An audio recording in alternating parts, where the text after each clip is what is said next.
time is now 7 p.m. on Tuesday, March 12th, 2024, and I call the Lisle Library District Personnel and Policy Committee meeting to order. Jackie, would you call the roll, please? Emily Susta. Here. Marjorie Bartelli. Here. Karen Larson. Here. Vanessa Berry. Here. Tatiana Weinstein. We're not part of the committee. Or are we? Well, you can. Why not? Sure. Yes. And Will Savage. Yes. I think we do. I think we I just blanked on that one. I don't remember. Okay. We're ex officio. All right. Moving on. Item number 2 is opportunity for visitors to speak. General public comment period. Seeing we have none, we'll just move on to 3. Agenda item number 3 is approved minutes of the January 10th, 2024 Personnel Policy Committee meeting. Can I get a motion and a second, please? I move to approve the minutes of the January 10th, 2024 Personnel and Policy Committee meeting. Second. Okay, we have a motion and a second. Discussion? Nope. Anything? Okay, seeing none. Jackie, can you please call the roll? Emily Susta. Aye. Marjorie Bartelli. Aye. Karen Larson. Aye. Vanessa Berry. Aye. Okay, motion passes. Thank you. Moving on to agenda item number 4, policy 650, use of meeting and study rooms discussion. I'll turn it over to Director Weinstein. Jackie is correct. We are part of the roll call. We are, but we aren't voting members. Okay. So policy 650 is very, very self-explanatory. In the draft, there's one line that's been struck, and that's stricken, correct? That's the only thing we need to do to make the policy whole and to coincide with the new procedures for The calendar. the online calendar showing only library-sponsored programming and intergovernmental stuff. Does anyone have any questions on that? So there was no clean copy needed, I don't think, for that. Okay, so we're all good with putting that forward to the board meeting next week? Yes. Yep. Okay, all right, awesome. That's quick and dirty. Okay, agenda item number 5, policy 315, loan periods discussion. Director Weinstein? Okay, so with this policy, there were 5 items that were added that weren't on the list before. We also separated youth kits and puzzles.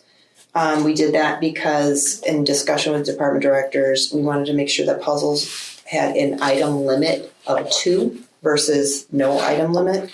Well, this says item limit, no for puzzles. For kids, I'm is sorry. 2. Okay. I'm sorry. Vice versa. Yes, for the kids. Because the kits are very expensive. What class, like what qualifies as a kit? What like are the they called? playaways? Kits are the big bagged sets that come with like a book and a bunch of different pieces. Okay. The Right. playaways would be in the the SMP Yes. stuff? Okay. Yes. Yeah. Okay.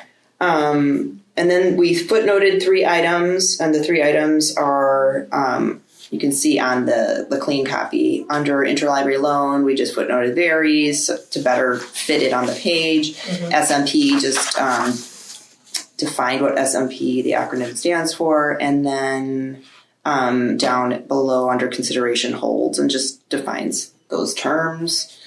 And that's it, really. We just added about 5 items and then better clarified the item counts on these.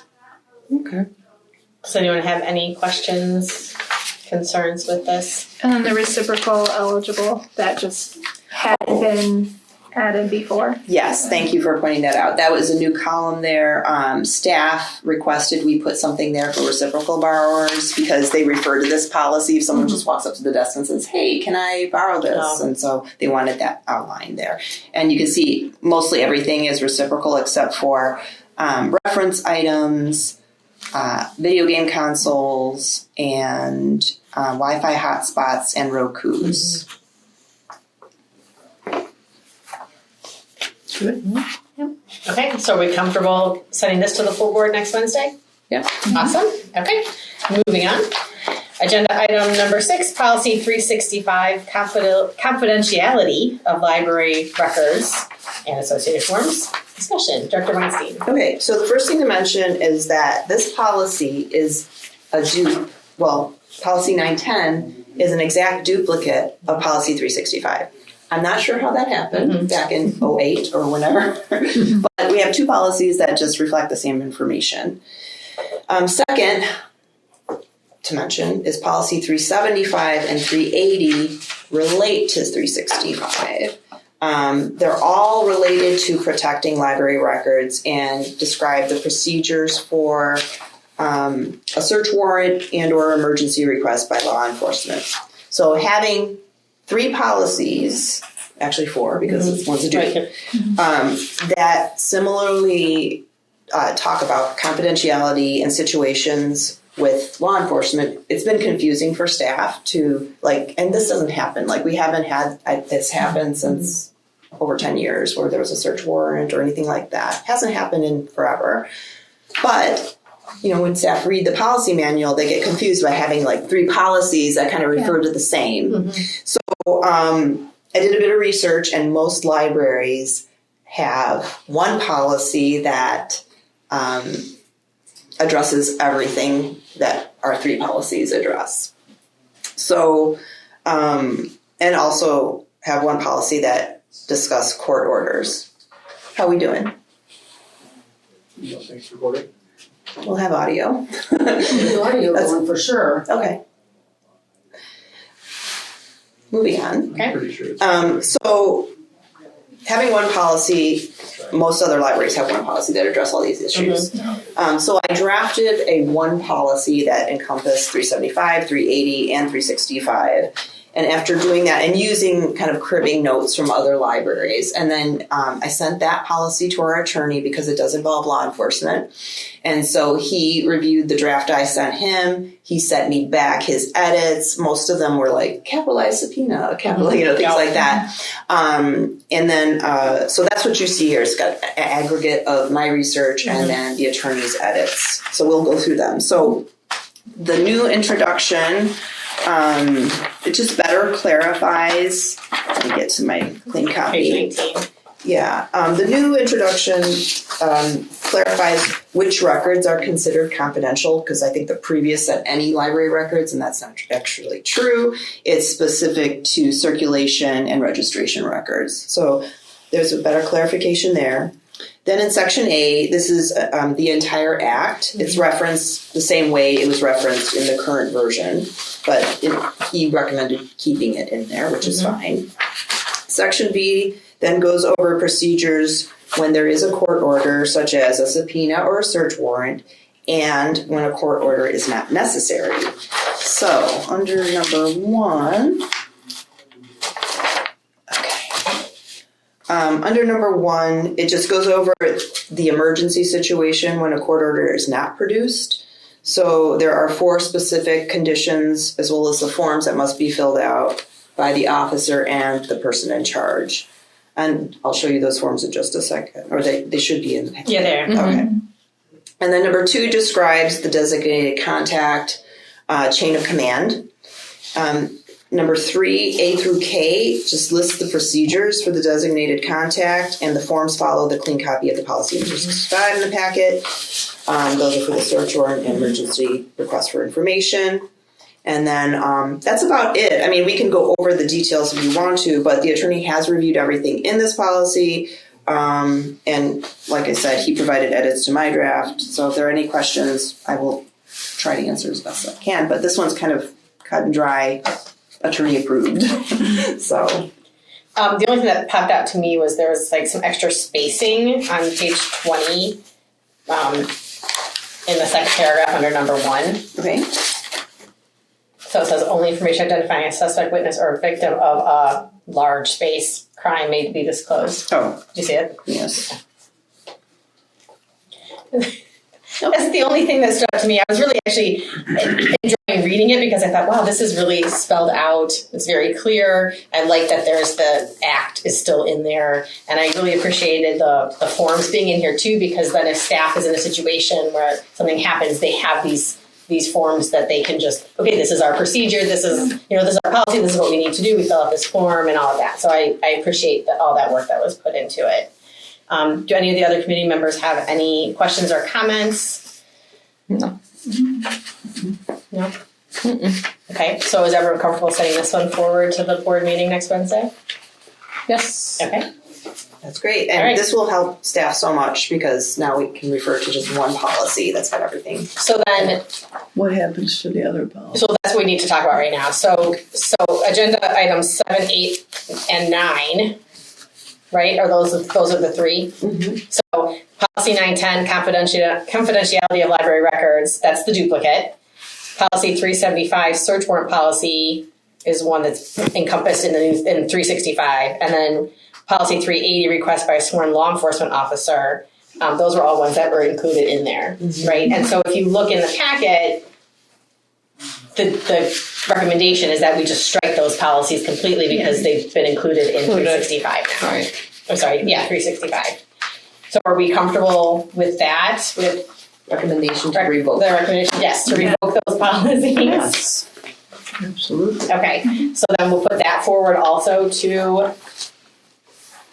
so 910, 375, and 380, we will also, that striking those or removing them, revoking them, so you said revoking them from our policy manual, we will put that forward then to the board next Wednesday as well. So then the last one we have to discuss is policy 370, Freedom of Information Act, and the current one starts on page 37, and then the draft with strikeouts is 39, and then the clean copy on 42. Okay. Go ahead, Dr. Weinstein. Thank you. It's waiting. Sorry. For me to, here, pass the baton. There you go. Okay, so this policy has not been revised since 2008. There was incorrect information within this policy. In the policy it says you have 7 days, you actually have 5, things like that, and some unnecessary, in my opinion, explanations. So the first thing to do was to organize it into 2 main sections, including an overview. So section A is the overview to the FOIA policy, and then section B outlines the procedures. And so B1 lets the public know that we require for FOIA requests to be on paper or written. B2 provides the addresses. The previous policy only gave the physical address, I think. Mm-hmm. Numbers 3 through 7 clarify the rest of the procedures, and number 8 lets the public know who the FOIA officers are. And that's it. It just needed, unless you wanted to add something to it or had any questions about it. So I have a question on B1. Okay. The last sentence in that says the LLD requires the request to be in writing or emailed, but if it's emailed, then it is in writing too. Is that the same terminology? So I'm just wondering if it just feels kind of redundant, unless you're saying just it needs to be in writing. And then they have a choice of how they're going to send it to you. Or do they need to do Correct. both? No, they do not. So they can either, it has to be in writing. Yes. So they can't just come in and say, I'm requesting this information Verbally. It has to be in writing. Right. So I feel like you don't need to add the or email, just in writing, and then maybe sent to the following addresses. That's fine. Is email accepted as an official request? It really is. Yep. Because I'm going through some legal things now, Yeah. and it must be in writing. Yeah, and you can, They don't accept email. they don't accept email. So Usually if it's a signature required, it has to be physical. It has to be Email. notarized too. yeah, but with a FOIA request, you can just do it via email. And I mean, that's a, how you want to say it decision. Because some people think writing is a physical writing and email is a digital writing. So I don't know what's more comfortable. I would leave both. I just feel like, I know it sounds redundant. Writing it sounds email. Or if we could specify that it's request in writing, and then you can say, maybe we can, because in 2, it says maybe sent to the following addresses or delivered to the LLD in person. So we're saying where it's going to be sent to. So I don't know if there's a way that, if it would be too redundant if we added that in 1. Maybe just parentheses, physical or emailed. Yeah. Oh yeah, so in writing, and then you can say, what about typing? well, that's the thing, right? Because it's print. Yeah. Right? Correct. It's print. How about writing and or emailed? You're not confused that it has to be both. Because then you think that it would have to be both, like that. Okay. So what do we want? I mean, maybe, and I don't know how other people feel about this, and maybe I'm just the one that's stuck on this. Which very well, look at Marjorie's laughing. I think I might be stuck on this. But, or something like requires the request to be in writing, and then something, comma, something like delivered to the library in person, via mail, or via email, or something. Well, it says it on number 2. I know. So FOIA requests may be sent to, and per Karen's comment just now, maybe it needs to say FOIA requests may be sent to either of the following addresses or delivered to the LD in person. That sounds good. Because it says to the following addresses. Both. Yeah. No. So to either of the following. Either. Or delivered to the LD in person. But back to the writing or email. I almost think you should just keep both because, like, with the confusion over like what needs to be signed and notarized and what can just be emailed, having both feels like it's clear for the public. Emailed. That way they have their choice. Well, I mean, we're saying in number 2. Yeah. We're saying maybe sent to either of the following addresses or delivered to the LLD in person. Okay. Well, so here's the thing. So I'm going to throw this back out. So I'm really stuck on this. So if we just left it to be in writing, and then they look at 2, maybe sent to either of the following addresses or delivered to the LLD in person, and then they see it can be sent to the physical address or that it can be emailed. And then we don't have to specify emailed in the thing above because it's one of the 2 addresses that we can send it to below. Well, if I were reading this cold, if it just said in writing, I would think I needed to physically fill out a form. You think so? Yeah. Okay. So keep it. That's how I would interpret it. And even Okay. then with the email below, I'd be like, well, I guess I have to scan and send a Oh, PDF. scan. Okay. As opposed to just typing an email? Yeah. So That's how keeping both. my brain Okay. would interpret it. Okay. So we're keeping both.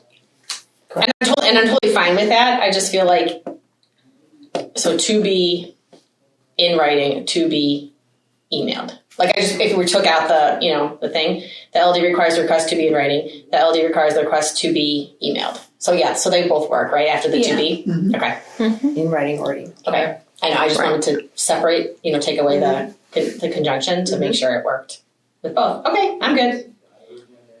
Thank you for appeasing me with that discussion. Does anyone have anything else in this section? A question. Questions? I mean, do we get a lot of FOIA requests? Not really. We used to a long time ago. Depends on what's going on. Like right when we were like with the renovation, we were getting more. I don't know. Before that. Crazy. Yeah, way before that. Just one like little correction thing. Sure. 7E is still strikeout. Oh, yes. I made a note on my record, yes. Good catch. On the clean copy, yes. Okay. I circled it before. Make it bigger for myself. Okay. Anyone have any other questions or comments on this one? Okay, so we're comfortable sending this one to the full board next week, Wednesday? The 20th? Yes. Okay. So there's nothing left on the agenda other than to adjourn. So can I get a motion in a second? I'll make a motion to adjourn. Second? We have a motion in a second. All those in favor? Aye. Aye. We are adjourned at 7:19 p.m. That's a record. Excellent. Good job. Wow. Do we have more policies next month?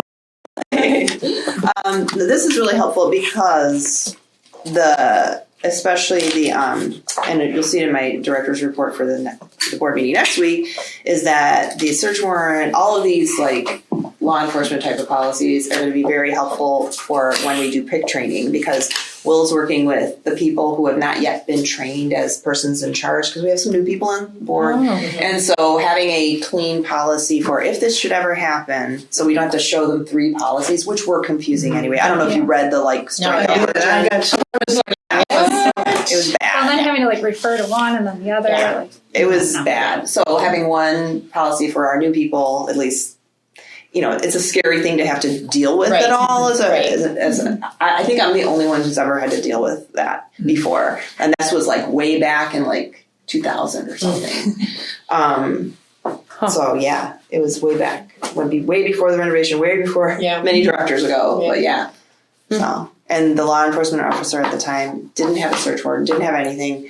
And I knew about the Library Confidentiality Act, but I was terrified. I was like, I can't give this information to you. I know I have to. So I went to the director and talked to them about it, but it was just, I wish I had something cleaner to understand back then. So thank you for Thanks, this. everyone. This will help our Thank people. you.